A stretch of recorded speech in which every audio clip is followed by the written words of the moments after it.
बर्तनों का मूल्य, एक भावनात्मक कहानी। दोस्तों, कहानी को पूरा सुनकर जाना। स्मिता, लॉकर की चाबी कहाँ है? भावेश ने सख्त लहजे में पूछा। स्मिता बोली, आज अचानक आपको लॉकर की चाबी की क्या जरूरत पड़ गई? वो तुम्हारा विषय नहीं है, चाबी दो। आज सुबह सुबह इस तरह गुस्से में बोलने की वजह तुम अच्छी तरह जानती हो स्मिता। मैं घर की छोटी बातों में दखल नहीं देता, लेकिन जिस बात के लिए मना कर दूं, उसका उल्लंघन मैं बर्दाश्त नहीं करता। ये तुम जानती हो, फिर भी तुमने। लेकिन उसमें ऐसा क्या आसमान टूट पड़ा कि आप अपनी पत्नी से इस तरह व्यवहार करें? स्मिता ने कहा। स्मिता, अगर किसी इंसान का अतीत ना जानो तो कोई भी फैसला नहीं लेना चाहिए। तुम क्या जानती हो मेरी माँ के बारे में? मेरी माँ के स्वर्गवासी होने के बाद मैं अपनी पीतल की थाली, कटोरी और चम्मच में खाना खाता था। वो तुम्हें पसंद नहीं था। तुम बार बार कहती थी कि उन्हें कबाड़ में दे दूं। तुम्हारे नजरिए में वो सिर्फ एक पुरानी थाली, कटोरी थी। मैंने तुम्हें साफ शब्दों में कहा था कि तुम इन बर्तनों को लेकर कोई फैसला मत लेना। फिर भी तुमने वो थाली, कटोरी और चम्मच कबाड़ी को बेच दिए।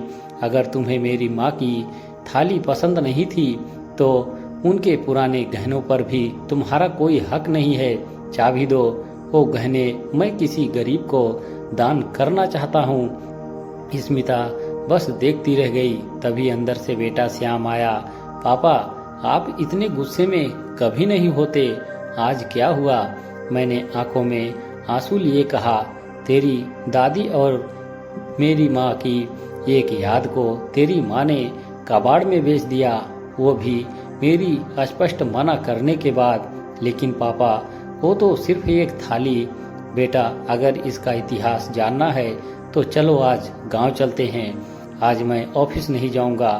मैं, स्मिता और श्याम तीनों कार में बैठकर गांव की ओर निकल पड़े।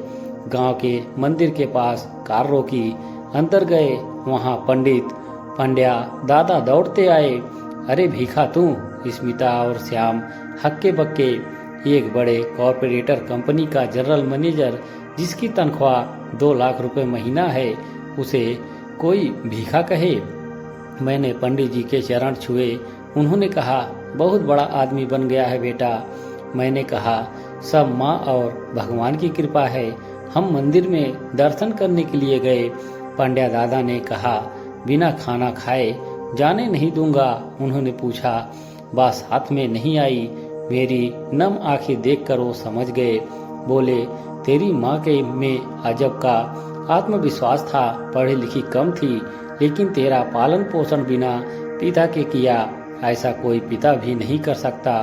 फिर उन्होंने मेरे परिवार से कहा, भीखा का असली नाम भावेश है, लेकिन गांव में सब उसे भीखा कहकर पुकारते थे। जानते हो क्यों? शांताबा के 3 बच्चे पैदा होते ही मर जाते थे।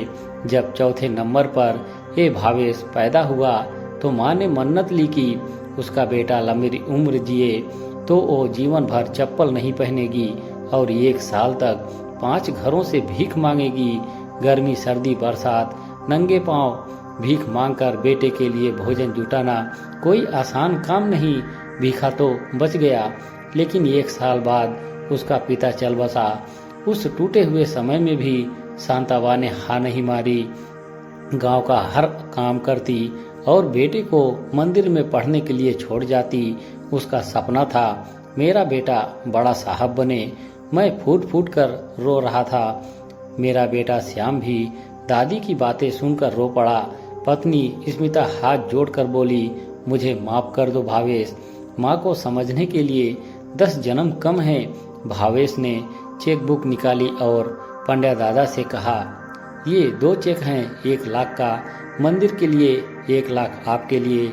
लेकिन असली काम अभी बाकी है। माँ जिन 5 घरों से भीख मांगती थी, उन घरों में चलो।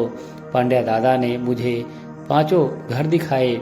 मैं हर वृद्ध के चरणों में गिरा और 1-1 लाख का चेक दे दिया।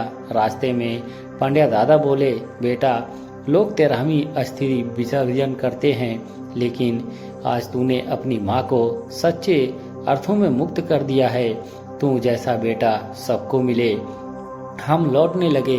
घर के पास बर्तनों की दुकान आई तो स्मिता ने कार रुकवाई, दुकान के अंदर गई और थोड़ी देर बाद बाहर आई। उसके हाथ में माँ की वही पीतल की थाली, कटोरी और चम्मच थी। स्मिता बोली, कल मैंने इन्हें यहीं बेचा था, आज फिर से खरीद लाई। अगर ये सेट बिक गया होता तो मैं खुद को कभी माफ नहीं कर पाती। भावेश, मुझे माफ कर दो। मैं इतनी छोटी और कमजोर निकली कि इन बर्तनों का मूल्य समझ नहीं पाई। स्मिता, मैं कौन होता हूँ माफ करने वाला? मैंने तो बस यह समझाने की कोशिश की कि भावनाओं के रिश्ते के कितने गहरे होते हैं। ठीक है, लेकिन एक शर्त पर गाड़ी में बैठूंगी। अब से रोज मैं इन्हीं बर्तनों में खाना खाऊंगी। यही मेरी प्रायश्चित है। भावेश बोला, मुझे इतना ही काफी है कि तुम्हें अपनी गलती समझ आई। तुम खाओ या मैं, यह जरूरी नहीं। जरूरी ये है कि जो भी हो हमारे रिश्ते में आदर और समझ बनी रहे। दोस्तों, प्रेम का बंधन इतना मजबूत होना चाहिए कि कोई तोड़ने आए तो खुद ही टूट जाए। दोस्तों, इस कहानी ने आपकी आंखें नम की हो तो इसे आगे जरूर शेयर करें। हमारे चैनल से ऐसी ही भावनात्मक कहानियाँ सुनने के लिए चैनल को सब्सक्राइब करना ना भूलें। हमारे चैनल से जुड़े रहने के लिए आप सभी का दिल से धन्यवाद।